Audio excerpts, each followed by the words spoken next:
Why cage placement is an important part of having a bird. As you know, for the last 2 or 3 weeks, Coco's kind of been acting funny. I took her to the vet and everything's fine. The vet thought she was perfect.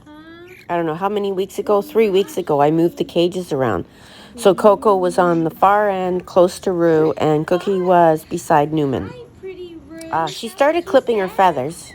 Of course, me, not cluing in, thought she wasn't feeling very good. She was sitting in a different spot in her cage, and she wasn't by the heater, which she loves.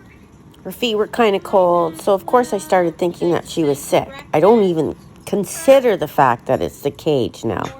I took her to the vet to make sure she's okay, and the vet says she's doing excellent. She's perfect health.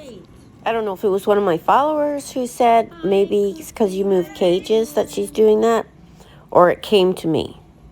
Anyways, doesn't matter how I figured it out.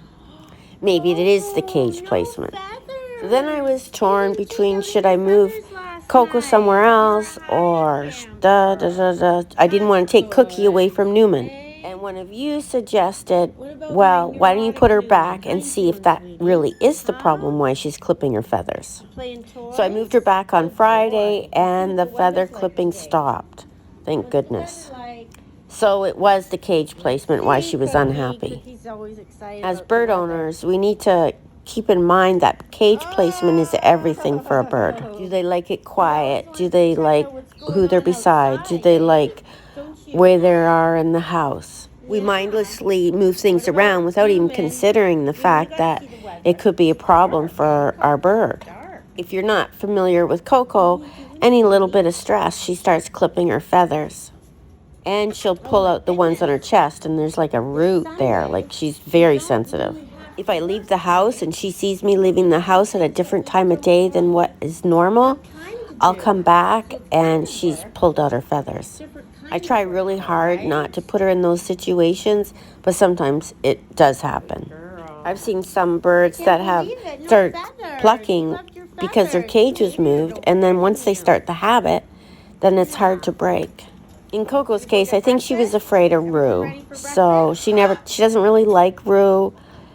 She's scared of her because Rue's buzzed her head and she's bigger. I'm not sure why, but she does feel afraid. But then I also had to consider the fact that this is the normal time of year Coco starts clipping her feathers. I tell you, it's hard to figure out what's going on in our animals' heads. You never know. You just wish they could communicate all those things. As far as Cookie, he's fine where he is. He's used to that spot, so I don't want to upset everyone. Look at her. So cute. She sure loves that heater.